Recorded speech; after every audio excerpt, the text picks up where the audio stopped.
Hebrews. Следующий, четвертый момент, это использование Ветхого Завета в книге Евреям. Will in general emphasize the Christological interpretation of the Old Testament. И книга Евреям, в первую очередь, она показывает христологическую интерпретацию Ветхого Завета. It will stress it will quote a number of Old Testament references. Книга Евреям, в ней содержится значительное число ветхозаветных ссылок, that teach the dual nature of Christ. которые учат о двойственной природе Христа. Hebrews chapter 1 will emphasize the divine essence of Christ. Евреям первая глава подчеркивает его божественную сторону, божественную часть его природы. In Hebrews chapter 2, the human essence of Christ. И Евреям вторая глава учит больше о человеческой стороне природы Христа. See, the book of Hebrews will also quote Old Testament. И книга послания к Евреям также цитирует Ветхий Завет. To teach the dual offices of Christ. Чтобы учить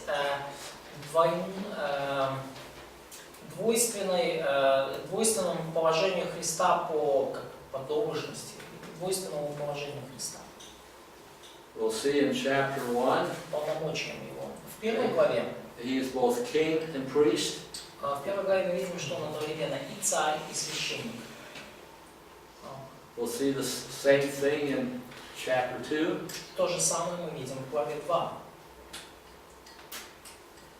And so that's kind of the pattern for what we'll be doing in the book of Hebrews. И это вот примерно такой шаблон, та последовательность и тот взгляд, который мы будем использовать в книге послания к Евреям. Plus, we will be looking at some citations in Hebrews 3 and 4. И также мы рассмотрим некоторые цитаты в Евреям 3 и 4 главе. To illustrate the generic use of the Old Testament. Чтобы показать чтобы проиллюстрировать общее использование Ветхого Завета. Now, what we mean by the generic use of the Old Testament И что мы подразумеваем под таким общим использованием Ветхого Завета? is a truth that applies to people in the Old Testament as well as in the New Testament. Это та истина, которая применима равно к людям в Ветхом Завете и к людям в Новом Завете. Новом Завещании. And it will ask the subject of Hebrews 3 and 4. И далее мы увидим предмет Евреям 3-4 главы. Are entering into his rest. И что основную тему этих двух глав, 3-4, это вот вхождение в покой. Even in the Old Testament, И даже в Ветхом Завете entering into his rest вхождение в покой had a spiritual component. имело духовный компонент. In the New Testament, И в Новом Завете entering into his rest has a spiritual component. И is the question? No, is a Да, в Новом Завете вхождение в покой, безусловно, имеет духовный компонент. but on the higher level. Но и даже на более высоком уровне, чем это было в Ветхом Завете.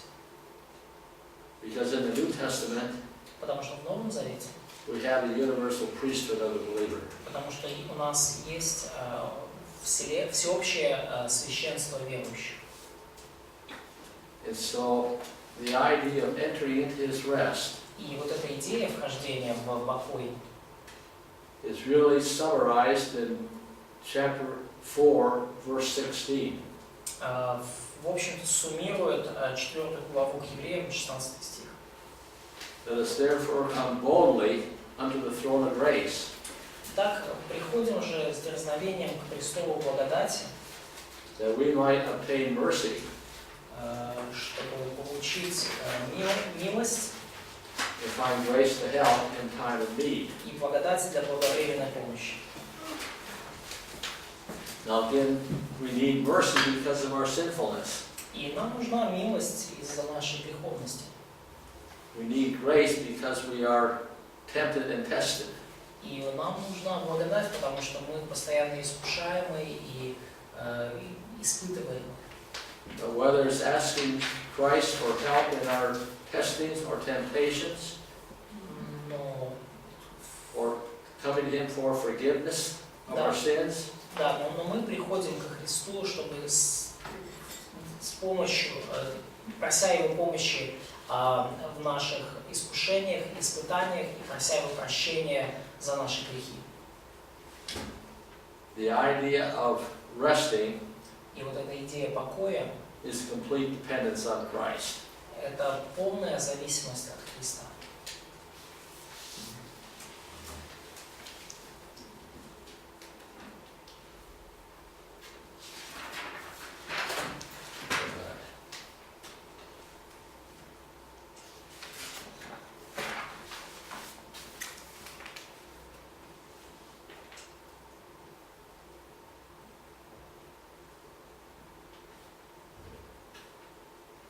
Okay, then the Petrine, or Peter, or the Petrine use is next on the list.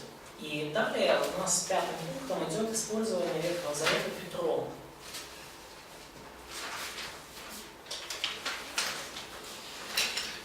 In Acts chapter 2, В Деяниях 2 главе we see him quoting Old Testament мы видим, как он цитирует Ветхий Завет for a Christological purpose. в христологических целях. He will first of all demonstrate И прежде всего он показывает, that the activities on the day of Pentecost что вот эти вот события, происшедшие на Пятидесятницу, were not due to being drunk with wine, ну, вот когда люди говорили языками, не потому что они упились вина, but due to the coming of the Holy Spirit. но потому что это связано было с пришествием, сошествием Духа Святого. The coming of the Holy Spirit Сошествие Духа Святого was proof of the resurrection and ascension of Christ to the right hand of the Father. было доказательством воскресения Христа и Его вознесения по правую руку Отца. So he will quote from Psalm 16, И Петр цитирует из 16-го псалма, to prove the resurrection of Christ, чтобы подтвердить, доказать воскресение Христа. and then from Psalm 110, И из псалма 109, what? 109, In order to establish or to prove the ascension of Christ to the right hand of the Father. чтобы подтвердить вознесение Христа по правую руку Отца. So, the Christological use of the Old Testament. Вот это христологическое использование Ветхого Завета. But in the first epistle of Peter, Но в первом послании Петра he uses the Old Testament to exhort us to holy living. он использует Ветхий Завет, чтобы убедить нас в благочестивой святой жизни. 1 Peter 1, 15 to 16. 1 Петра, 1 глава, 15-16 стих. It is written, be ye holy as I am holy. Ибо написано, будьте святы, потому что я свят. And that could be considered the topic verse of the entire book. И это можно рассматривать как тематический стих для всей книги. So Peter uses the Old Testament Итак, Петр рассматривает Ветхий Завет, to exhort us to Christian living. использует Ветхий Завет для того, чтобы убедить нас жить благочестивой жизнью.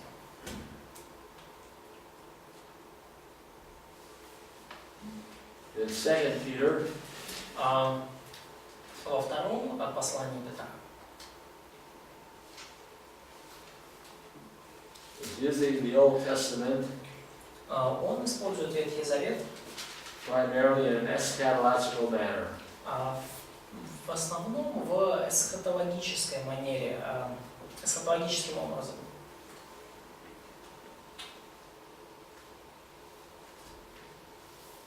And one other thing I want to draw your attention to is И еще одна вещь, которую я хочу, на которую я хотел бы, чтобы вы обратили внимание, in 1 Peter 2, во втором послании Петра, в первом послании Петра 2 главе, я прошу прощения, 1 Петра 2 главе, the apostle take Old Testament terminology апостол Петр применяет ветхозаветную терминологию and apply it to the church. к церкви.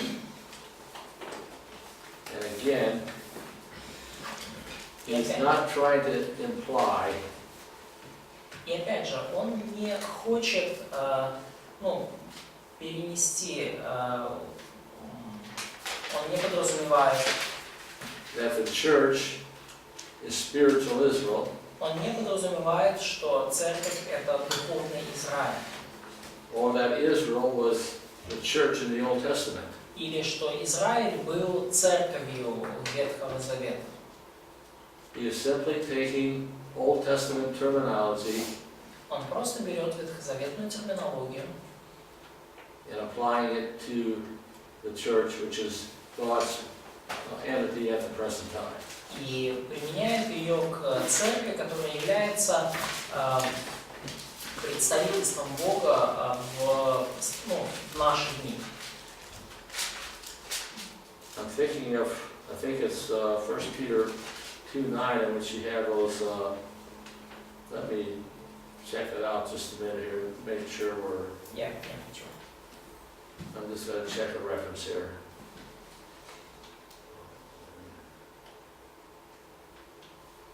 Take me just a minute for this to come up here.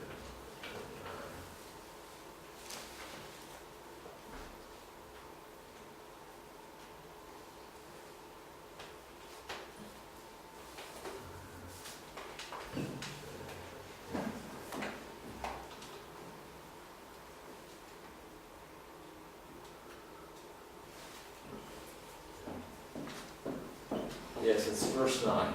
Да, 1 Петра, 2 глава, 9 стих. So you are an elect race, Но вы род избранный, a royal priesthood, царственное священство, a holy nation, народ святой, a people of God's own possession. люди, взятые в дело. Either the same or similar terminology Такая же или очень похожая терминология the way God addressed Israel. использовалась, когда Бог обращался к Израилю. Israel was God's people in the Old Testament. Израиль был Божьим народом в Ветхом Завете. The church is God's people in the New Testament. И церковь это Божий народ в Новом Завете. Вопрос. Question. Yeah, question? Question. Right, yeah. Да, хорошо. Интересно, как вы интерпретируете это место, потому что много раз слышал, говорят, что цари и священники.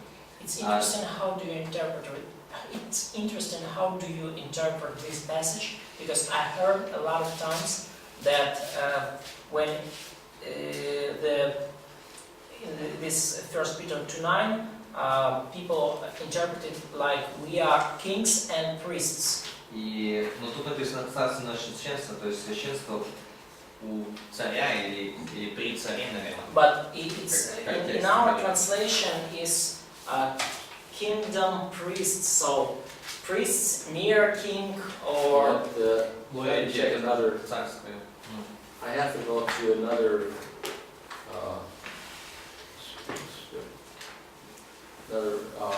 piece of software on my iPad to Мне нужно другую программу. check out that. Открыть мою iPad.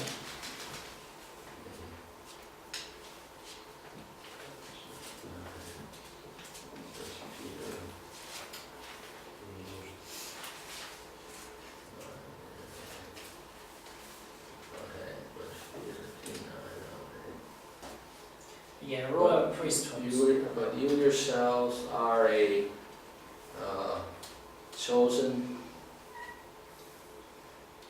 race or generation. Yeah, but the question is about royal priesthood. Yeah. Or royal priesthood. Currently, we're just priests. А на сегодняшний день мы только священники.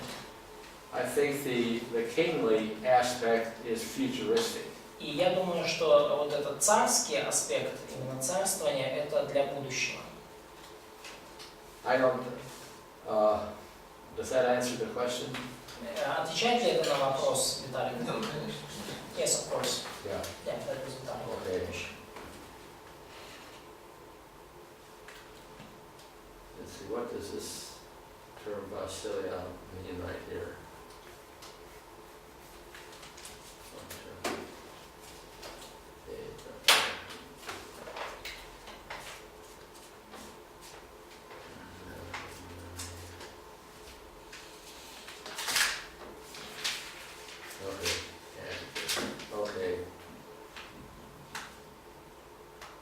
Okay, in 1 Peter 2:9, the term translated royal is an adjective. Adjective. So, да, то есть вот в этом стихе 1 Петра 2:9, вот это царственное, это прилагательное. And it means royal. So it's Ну и значит, царство.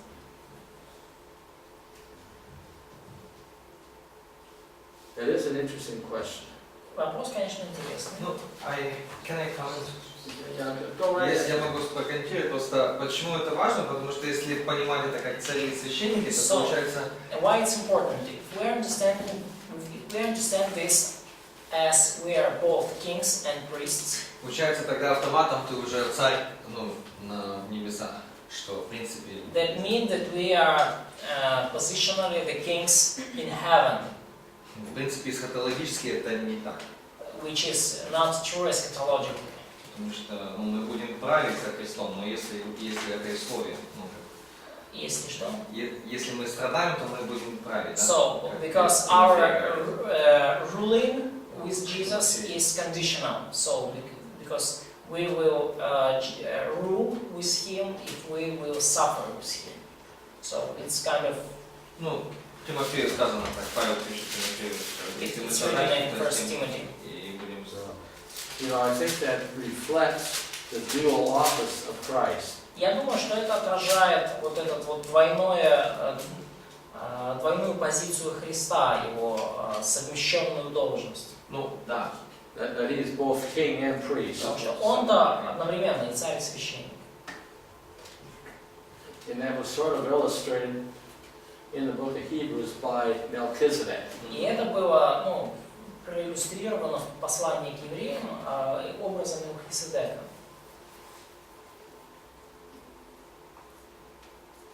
But currently, Но на сегодняшний день we should be functioning as priests. наша основная задача функционировать как священники. But only futuristically will we be functioning as kings. И только в будущем мы будем функционировать так же, как и цари. And really, our futuristic function as kings И вообще говоря, наши будущие обязанности, то, как наше будущее положение, это именно цари. And when I say kings, И когда я говорю цари, there's really only one king, то я подразумеваю, что есть на самом деле только один царь. but that one king will have probably thousands, if not millions, of saints. Но у этого, под руководством этого царя будут тысячи и миллионы святых, Who will have delegated authority in the kingdom. святых, кому царь делегирует власть в царстве. Like the king is supreme, but then there's various levels of authority under him. То есть царь, он превыше всех, но есть определенные уровни власти под ним. Ну, поэтому я так само понимаю, но если есть уже один уровень власти, значит уже будет какое-то распределение. Не будут автоматом все там. So, and if there are these levels of authority, so there will be some delegating and sharing this Yes. authority according to, Right. yeah, to faithfulness and that. But the connection that I see is Но взаимосвязь, которую я вижу, our faithfulness as priests наша верность в качестве священников is going to determine our privilege as future rulers. определит наши привилегии как будущих властителей. Наша верность в качестве священника определит наши привилегии и полномочия в качестве властителей будущих. As far as our privilege of priests, Пока на сегодняшний день у нас привилегии священников. how do we actually function as priests? И как на сегодняшний день мы справляемся с ролью священника? It's through prayer and worship. Через молитву и поклонение. And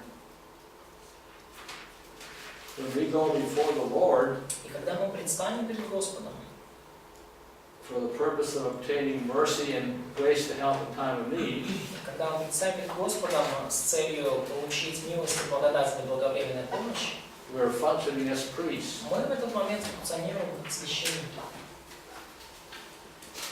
When we intercede for other believers, Когда мы ходатайствуем за других верующих, as they are engaged in various forms of spiritual warfare, и за других верующих, которые вовлечены в самого разного рода духовные битвы, we are functioning as priests. в этот момент мы также функционируем как священники. Let's pause right now and intercede for Christians that are being persecuted by ISIS.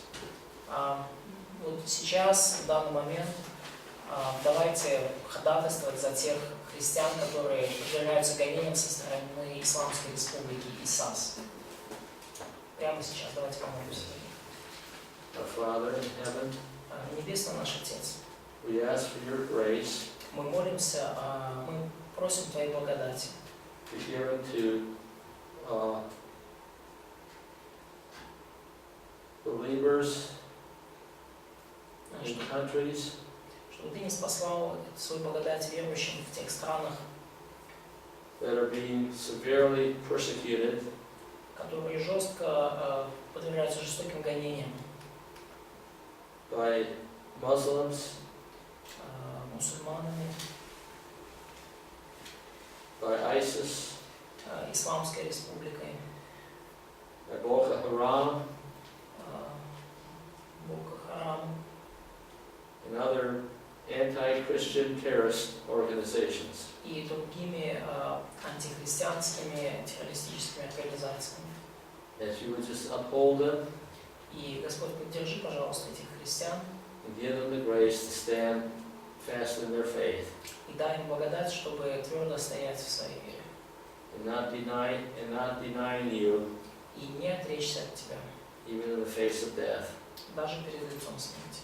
In Jesus' name we pray. Во Amen. имя Иисуса мы молимся.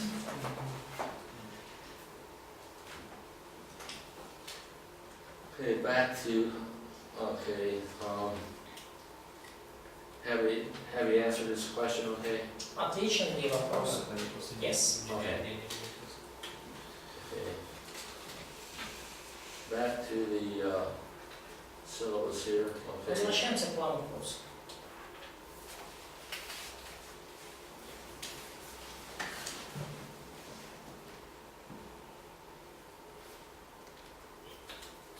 Well, by the way, at 1 Peter 2:9, Так, кстати, в 1 Петра 2:9 another good example of Old Testament echoes.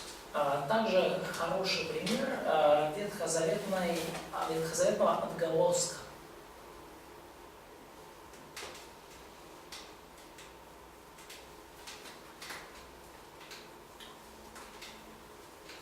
Okay, the Johannine use, which is next on the list. Использование Ветхого Завета Иоанном — это следующий пункт в вашем списке. Седьмой пункт. Okay, the Gospel of John У нас есть Евангелие от Иоанна, is demonstrating that Jesus is the Word of God incarnate. которое Евангелие от Иоанна показывает, что Иисус — это воплощенное Слово Божье. In the book of Revelation И в книге Откровения is teaching the authority of Christ to judge both the church and the world. И в книге Откровения показывает, что Христос обладает властью судить как церковь, так и мир. And he will ultimately reign over all. В конечном итоге он будет править над всем. Neither of these books have a whole lot of citations or allusions, И обе из этих, ни одна из этих книг не имеет не включает много цитат или аллюзий. but they are saturated with echoes. Но они пропитаны вот такими отголосками Ветхого Завета. And your assignment will be to identify some of those echoes. И вашим заданием будет идентифицировать, найти вот некоторые вот эти отголоски Ветхого Завета. Okay, well that kind of covers the syllabus. Ну вот в целом мы прошли наш план курса. Okay, first of all, in studying this subject, Прежде всего, вот в изучении этого предмета I want you to be aware that there's a variety of ways in which New Testament authors use the Old Testament. я хотел бы просто сказать, что есть разнообразие, множество способов, которыми Новый Завет использует Ветхий Завет. Some of it is to show a fulfillment of Old Testament prophecy. Иногда в Новом Завете показано исполнение ветхозаветных пророчеств. But there's also a lot of other ways in which the New Testament authors use the Old Testament. Но есть много других способов, как новозаветные авторы используют Ветхий Завет. You know, let's take up the first one, the fulfillment of prophecy. Но мы начнем именно с этого. Вначале мы покажем, как отображается исполнение пророчеств. And this is probably something that's not in your notes, but there's really three types of prophecies in the Old Testament. И, по всей вероятности, этого нет в ваших заметках, но вообще говоря, есть три типа исполнения пророчеств Ветхого Завета. There is the prophetic discourse. Есть пророческий дискурс и пророческое обсуждение. Yeah. And we'll be seeing several examples of how prophetic discourse or predictive prophecy was fulfilled in the Old Testament. Мы увидим несколько путей, каким образом исполнялся пророческий дискурс в Ветхом Завете. Okay. Prophetic discourse is one example of predictive prophecy. Пророческий дискурс — это один из примеров пророчества. Another type of predictive prophecy is what we would call typology. Еще один тип такого предсказательного пророчества — это прообраз, типология. See, that is prophecy in picture form. Это пророчество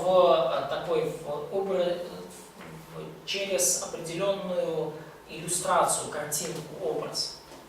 See, that's the Old Testament. Это Ветхий Завет. Giving us some kind of a living illustration. То есть это когда Ветхий Завет дает нам определенного рода такую живую иллюстрацию Of things to come. Тех событий, которые произойдут. Okay. And then there's a third type, which I would call poetic prophecy. И есть определенная также вид пророчества, который как поэтическое пророчество. And we'll find that in some of the Psalms that we look at. И мы это обнаружим в определенных псалмах, которые мы увидим. So, can you explain the first point, prophetic discourse? It's just when a prophet prophesies about Right. something. It's like a prophet preaching a sermon. Да, окей. То есть, ну, первое, да, то есть то, о чем он говорил, да, каким образом пророки предсказывали. Первое, это просто, ну, как пророческий дискурс, иными словами, как пророк просто как говорит проповедь. Он говорит, вот то-то и то-то произойдет. То есть то, что мы буквально называем пророчеством. Пророчество. Ну как проповедь. Второе, это через прообраз или типологию. И третье, это через поэзию. Поэтическое. Ну, вот это вот то, что пророчество, это пророческий дискурс. Ну, это такое слово странное.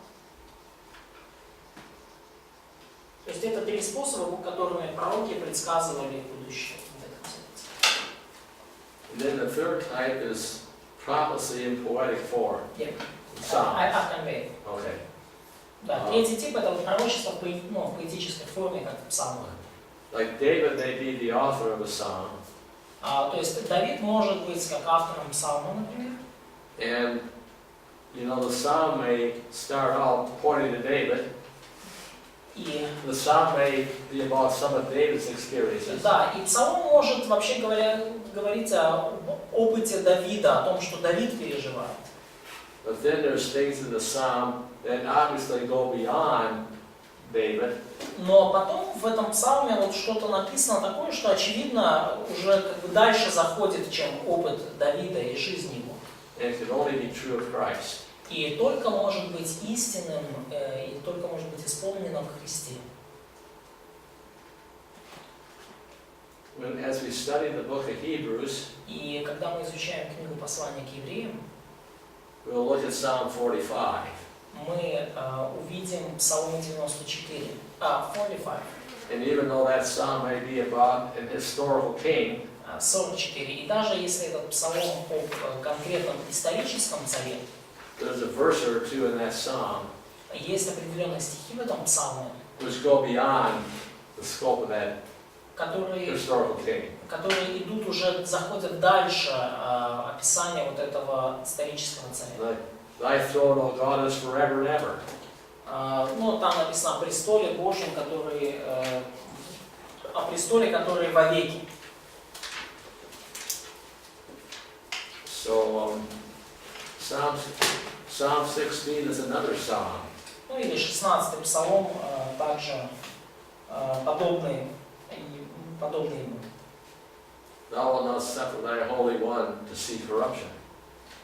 Он говорит о том, что о теле Давида, которое избежит тления. Okay, now back to your notes.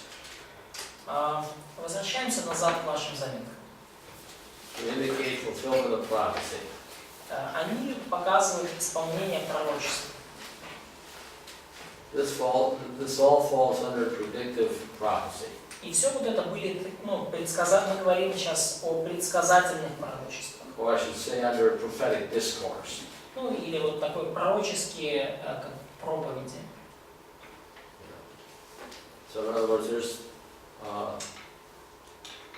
not poetry, То есть не поэзия not typology, и не прообраз.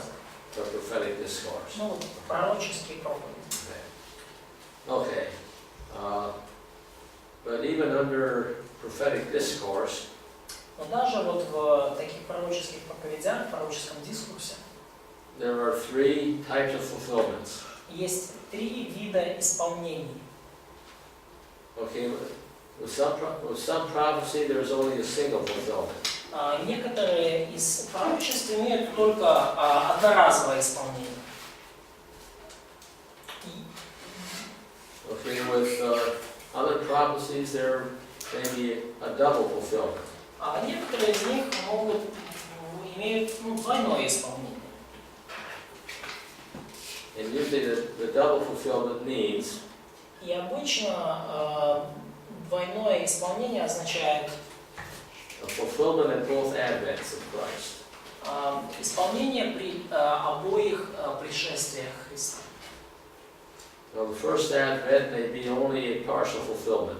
И при первом пришествии может пророчество исполниться лишь частично, But the second advent is a complete fulfillment.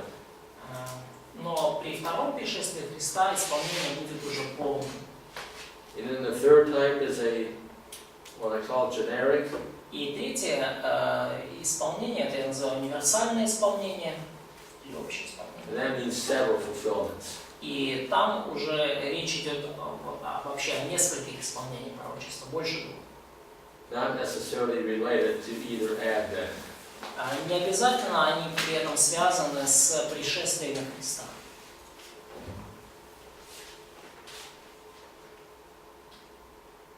Okay, the next general use of the Old Testament Хорошо. Следующий способ использования Ветхого Завета is to establish doctrine.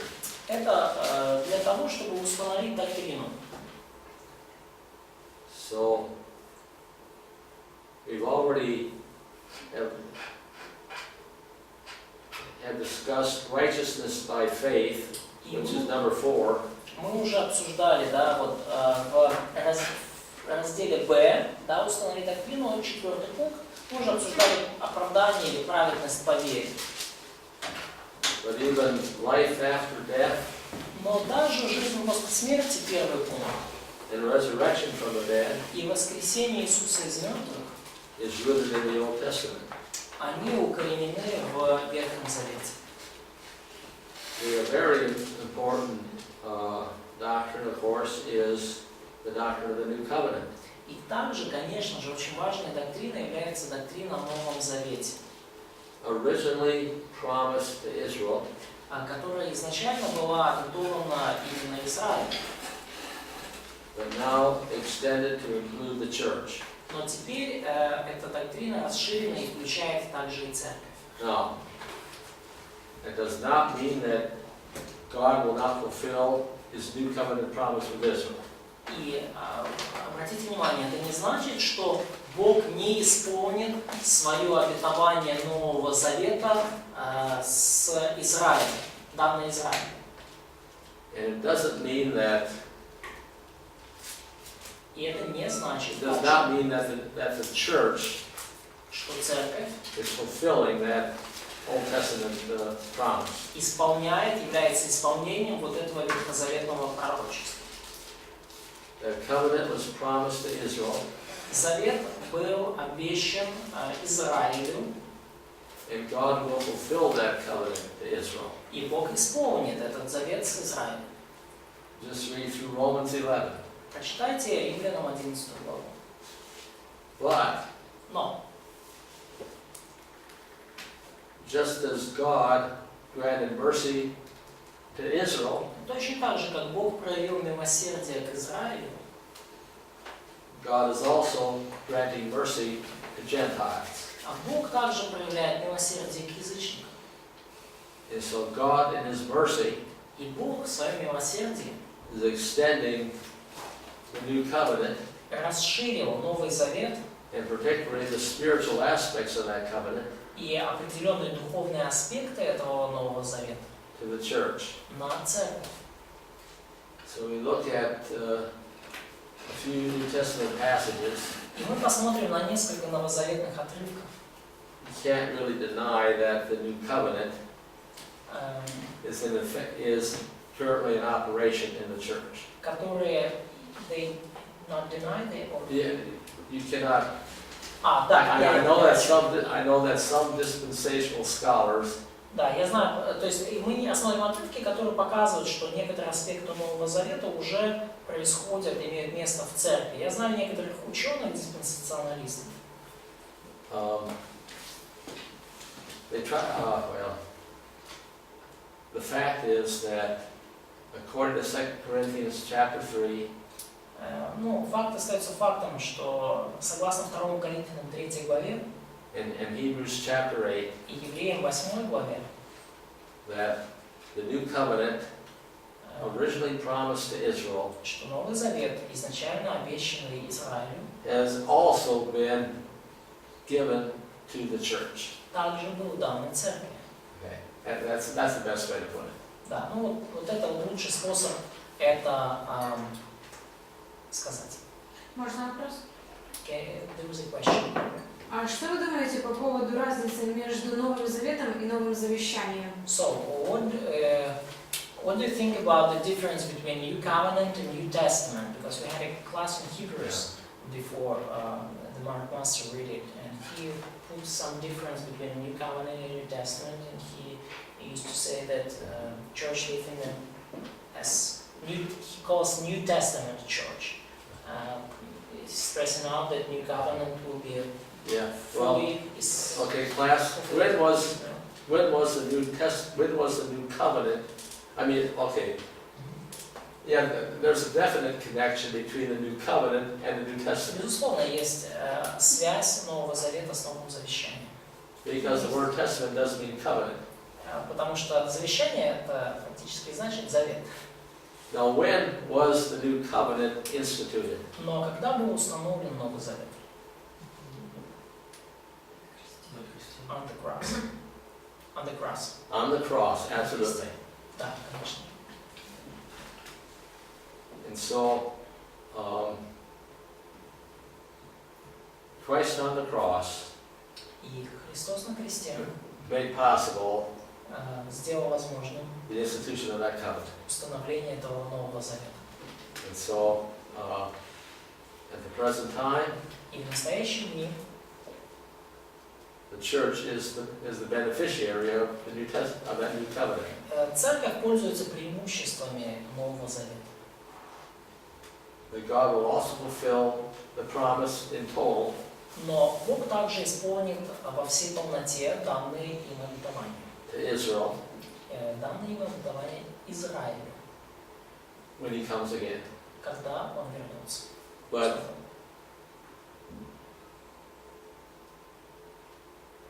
the fulfillment of that covenant with Israel Но исполнение этого завета с Израилем will be consistent with justification by faith. оно будет в согласии с идеей доктрины оправдания по вере. What's going to happen Что случится, when Christ comes again, когда Иисус придет снова? as far as Israel?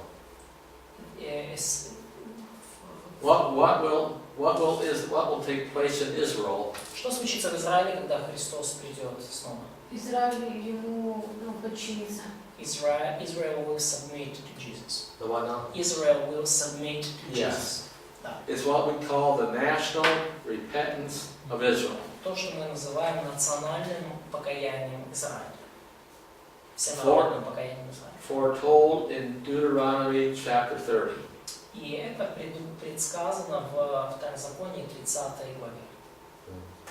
So this is a little bit of a digression, but in Deuteronomy chapter 30, Ну, может быть, мы сейчас, скажем так, немножко заходим вперед, но вот во Второзаконии 30 главе, which is the eschatological portion of Deuteronomy, и вот эта 30 глава фактически является эсхатологической частью Второзакония, говорящей о будущем.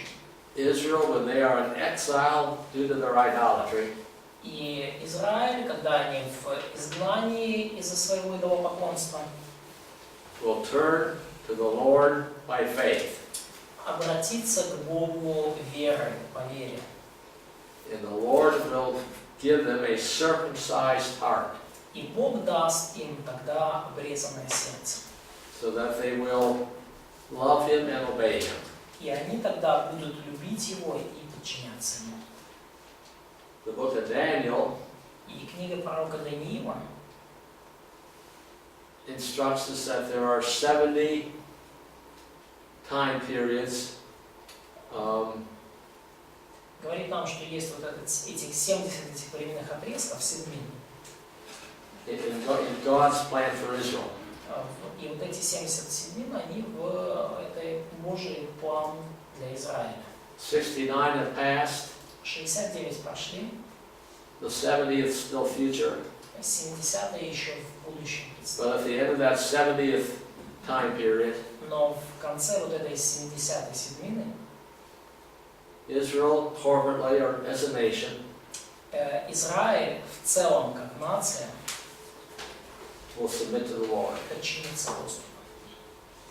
And at that time, И вот в это время the Lord will fulfill His new covenant promise to Господь Israel. исполнит свое новозаветное обетование Израиля.